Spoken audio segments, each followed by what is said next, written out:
Hello everyone, this is a setup for Amitech Software Defined Radio Lab Cognitive Wireless Communication SDR40. The SDR40 lab has two transceivers, SDR1 and SDR2. Both the transceivers can be programmed to work in any frequency range from 400 MHz to 4 GHz.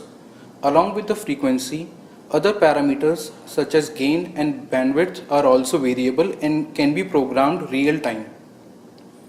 Each transceiver can work as a transmitter and receiver simultaneously and can be programmed to work in different frequency range and with other parameters. The transceiver consists of a front-end ASIC chip which can be programmed to change the frequency, gain and bandwidth of the transceiver. The ASIC chip is interfaced with the FPGA which has a very high transceiver of 3 gigasamples per second. So the entire processing can be done in real time, and the FPGA is in turn interfaced with the USB 3.0 bus. The USB 3.0 bus with a bandwidth of 5 gigabit per second can take the samples from the FPGA and feeds the samples to our host controller. The host controller is a 64-bit AMD processor, has 2 GB RAM and is loaded with a custom Linux operating system. The operating system is customized to work with our hardware and software. All the experiments and other necessary manuals and the related drivers and all the things are preloaded in the host controller. So the transceiver is interfaced with an host controller, and the host controller controls the functioning of this transceiver along with the software. So we have the software which can be used to change the parameter of the transceiver. Along with the parameters, the same software can be used to do the baseband processing of the signal. So the same transceiver can be used to work as a Wi-Fi modem. It can, as it covers the entire frequency range from 400 MHz to 4 GHz, the same transceiver can be used to implement different protocols such as GPS, GSM, Wi-Fi, ZigBee, weather satellite reception, and among others. The same transceiver can work as a mobile base station. It can be used for interception as a jammer and can work as a radar, among other things. So the benefit of having a wide frequency range and a higher bandwidth enable us to capture a very wide bandwidth of data, and not only the baseband processing, we can work real time in the entire frequency range. All the modern communication schemes such as GPS, Wi-Fi are covered within this frequency range, and the different protocols can be implemented and can be changed in real time. The same instrument can be used to implement custom blocks and custom modulation schemes. So we will just have a demo of this instrument and how it works and how it is interfaced with the software. So what we have is we have an RF input port and an RF output port. As I said earlier, the same transceiver can be used as a transmitter and receiver simultaneously, but here we will be using two different transceivers.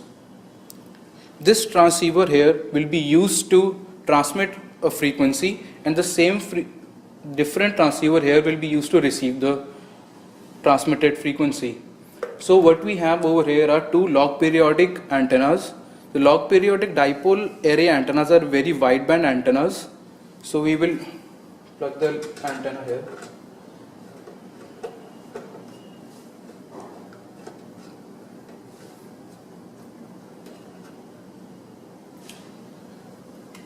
We have this software utility where we can change the frequency, bandwidth and gain of the antenna of the transceiver in real time.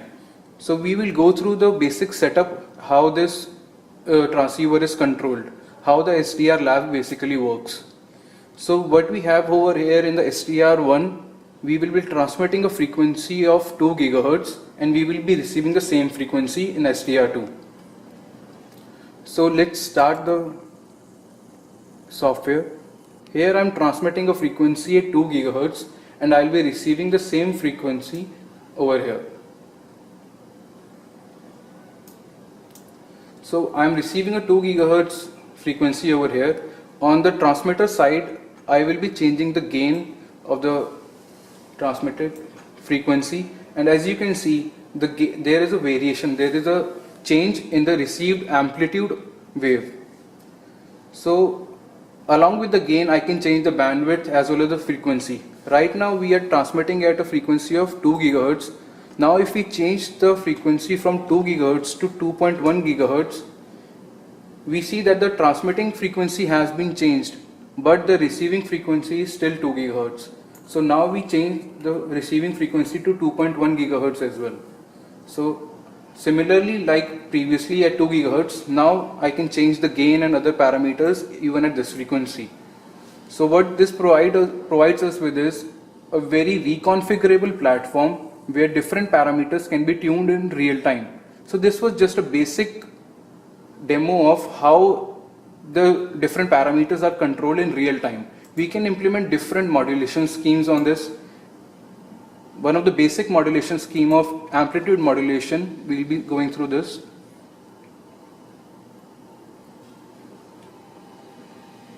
Here we will be transmitting an amplitude modulated wave at 2 gigahertz with the baseband signal of 1.1 kilohertz.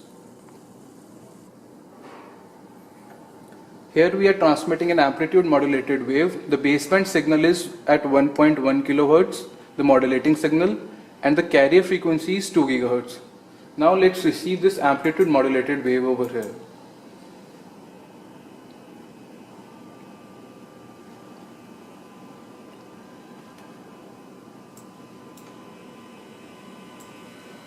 What we can see over here are two waves, two frequency components at 1.1 kilohertz. The same baseband frequencies which were used to modulate the 2 gigahertz wave. So along with the transmitting frequency, I can also change the baseband modulating signal in real time. Now let's change the modulating signal from 1.1 kilohertz to 2 kilohertz.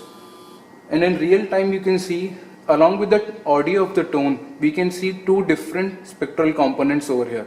So this shows how fast the system is, as it can track the baseband signal as well as carrier and the changes in real time. Now again we change the baseband signal from 2 kilohertz to 1.5 kilohertz.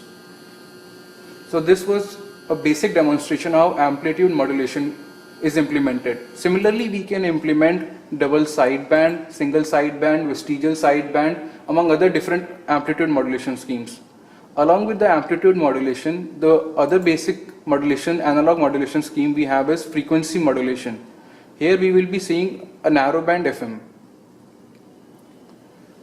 So this transceiver will be transmitting an FM modulated wave at 2 gigahertz.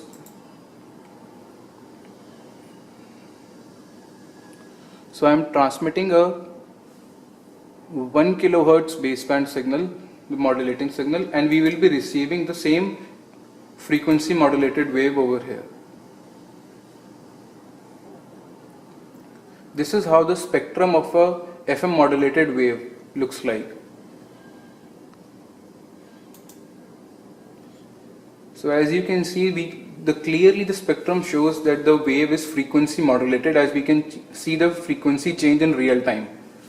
We can use the same software to further process the signal, as it already has various kinds of sinks implemented. So instead of having a separate network analyzer and an oscilloscope, we have an inbuilt spectrum analyzer and scope in the form of utilities. Among other utilities will be constellation mapper and waterfall sync. So what we just saw was an FM modulated wave. Similarly, we can have a wideband FM modulation scheme implemented.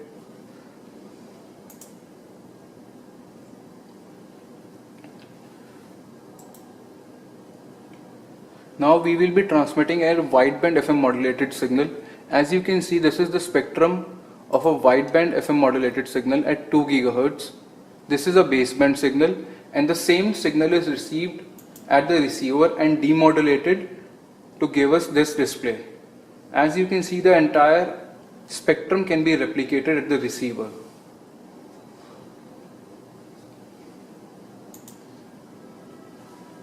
Like amplitude modulation schemes, we can have different digital modulation schemes such as ASK, BPSK, QPSK, 16 QAM, 64 QAM, 256 QAM, OQPSK, GMSK, among many others.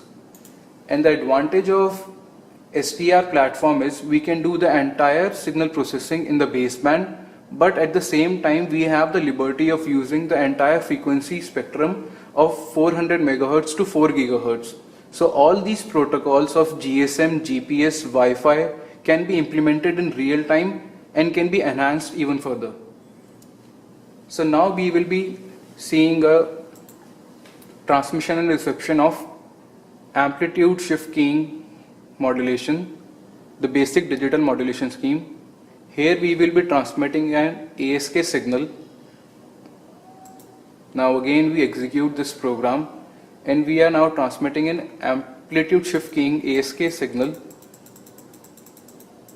We are using a 1 Hz square wave so that it is easy to detect visually.